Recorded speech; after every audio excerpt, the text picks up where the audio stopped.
Good morning everyone, this is Professor Vincent Torre Bongolan. Pag-usapan natin ang ilan sa mga isyong kinakaharap ngayon ng ating bansa. Okay, so unahin muna natin ang mga nanalong politiko ngayon 2025 national election.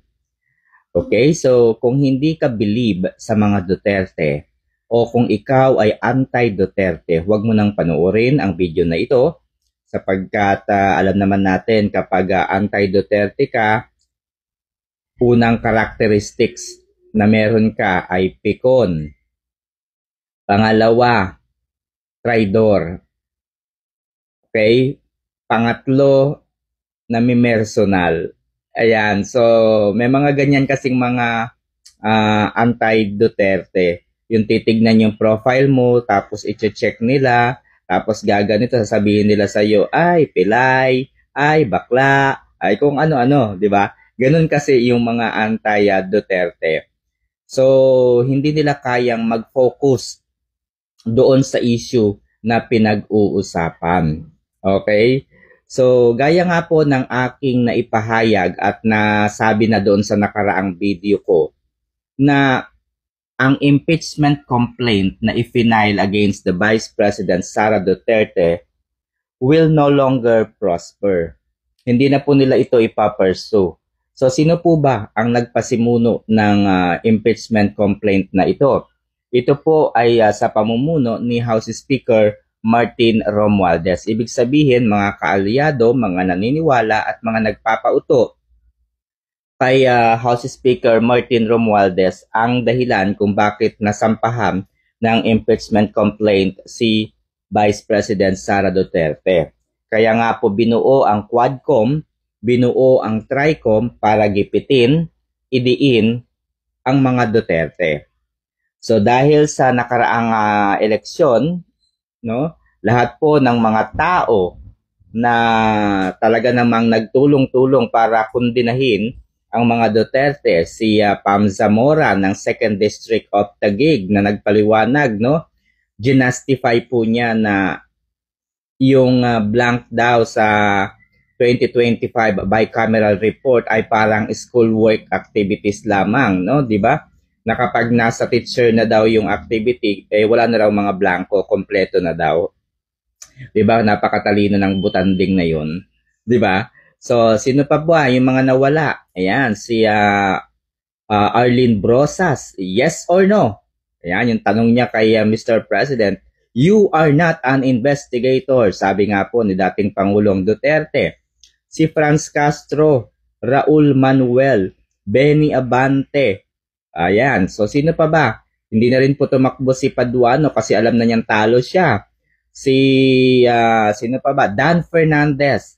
Yan, ilan lamang po yan sa mga talaga namang nagnanais matanggal si Vice President Sara Duterte. And natalo na nga po ang mga yan.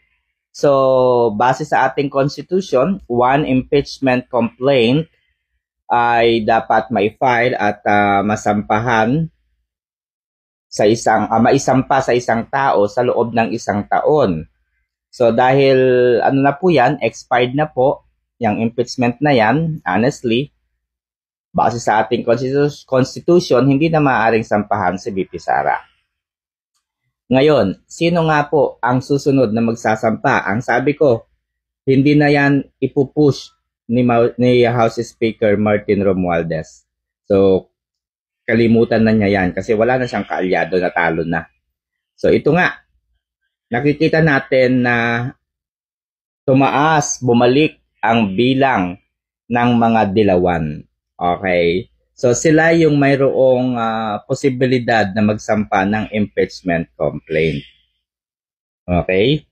Sila po yung mayroong chance and opportunity to file impeachment against VP Sara. Kasi sila din po ay mayroong pangarap sa 2028 national election. Okay. So, eto na nga mga kaibigan. Kung inyong napanood yung Quadcom before, tinanong po si Attorney Cristina Conti kung ano ang definition ng isang kriminal. And according to Attorney Cristina Conti, yung isang sinungaling na ICC assistant lawyer, sabi niya, a criminal is a person who has conviction. So, as long as there is conviction, yung tao daw ay maiko-consider or considered a criminal kasi there is a conviction. Okay, so ito po ang tanong. Agree ba kayong lahat o agree ba kayo na ma-disqualify si Congresswoman-elect Leila de Lima? Kasi she was convicted of a crime related to drugs. At bagamat siya po ay pinalaya, pero ibinalik po ng Court of Appeals sa Muntinlupa yung kaso. Dahil binasa po ng Court of Appeal yung hatol ng RTC. Hindi po ipinaliwanag ng judge kung bakit kinakailangang mapawalang bisa yung kaso at kinakailangan siyang palayain. Kung kaya, pinababalik po ito sa RTC. So, medyo po kasi yun kapag ang isang desisyon kasi guys, lalo na judge yung gumawa ng desisyon na yun, hindi pwedeng bara-bara. You have to justify kung bakit ito yung naging desisyon mo, ito yung naging hatol mo, ipaliwanag mo. Ano yung mga justifying circumstances? Bakit kinakailangang palayain si Leila de Lima? So, ibig sabihin, walang merit, walang substance. Basta ang sinabi lang niya, ganito lang, kulang yung mga elemento na ito, hindi po niya kinumpleto. So, are you agree or do you favor or would you agree na ma-disqualify or temporarily disqualify muna? Yan. Temporarily disqualify muna na maupo sa posisyon si si Congresswoman-elect Leila de Lima hanggat hindi pa po nadidesisyonan yung kaso laban sa kanya. Kasi it will uphold the Constitution kung kung bago siya maupo, walang problema dapat acquittal. Okay, pangalawa na pag-uusapan natin, would you agree na ma-disqualify si Erwin Tulfo because of acquiring a US citizen? Napatunayan po ito noong 1980 ay kinalimutan po niya ang pagiging Pilipino. Siya po ay nag-acquire ng US citizenship sa pamamagitan ng pagpepeke ng kanyang mga birth records. Kaya hindi po siya Pilipino. Siya po ay US citizen. Okay? So, payag ba kayo? Agree ba kayo na ma-disqualify si Erwin Tulfo? Ang akin pong opinion tungkol kay Erwin Tulfo, hindi. Bakit? Kasi, yung pagpepeke po niya ng mga dokumento na siya ay US citizen ay null and void. Bakit? Kasi Pilipino naman talaga siya by birth. Nagkataon lamang na nakalusot lamang siya sa US at siya ay binigyan ng citizenship. Pero yung proseso na kanyang ginawa ay peke at hindi tama, hindi naaayon sa batas. So, para sa akin, guys, yung ginawa po ni Mr. Erwin Tulfo ay kaso niya yon sa Amerika. Sa Amerika siya may kaso. Kasi pineke niya yung kanyang mga dokumento para siya ay maging ganap na US citizen. Nagtrabaho siya sa military doon dahil nga siya po ay tinanggap ng Amerika at sa pag-aakalang yung mga dokumento na kanyang ipiniresenta ay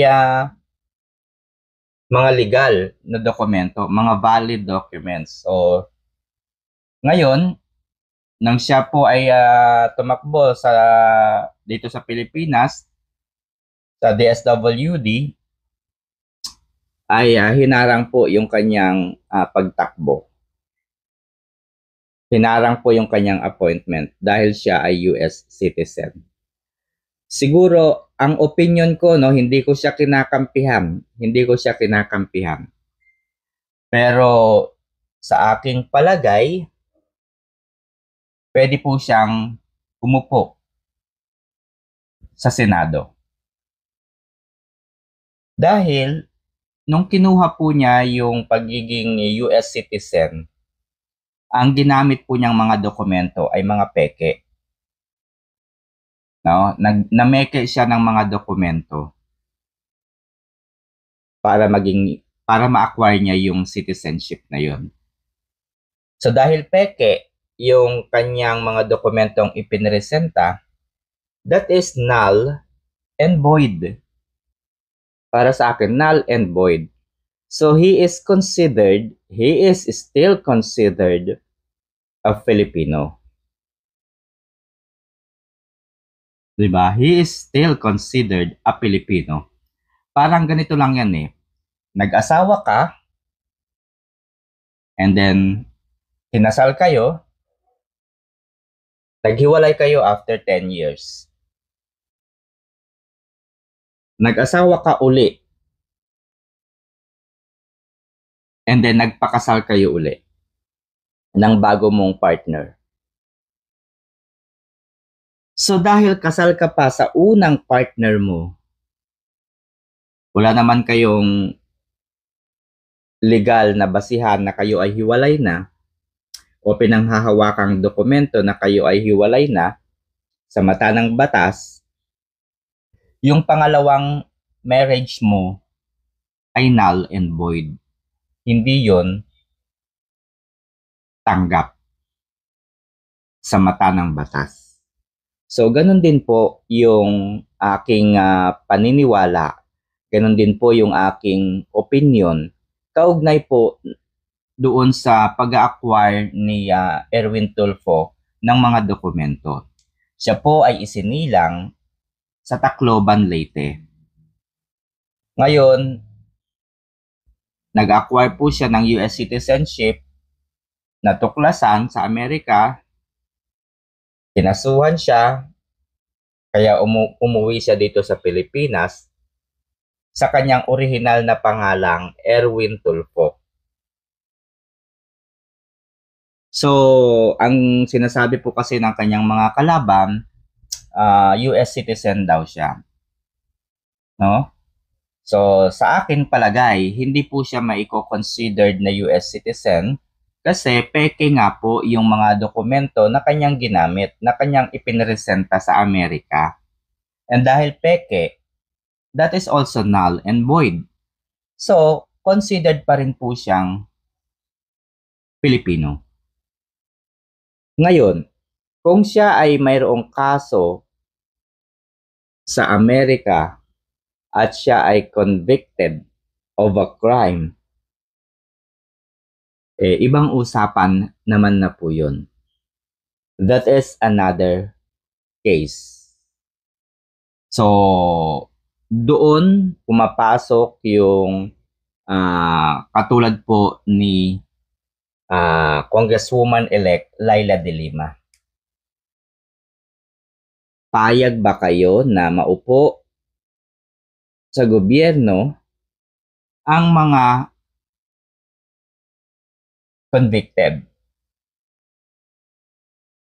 Okay? Ang mga convicted na mga mayroong pagkakasala sa ilalim ng saligang batas. Again, hindi ko po tinitignan yung US citizenship or Filipino citizenship ni Erwin Tulfo, no? Kasi siya po ay para sa akin legal na Pilipino.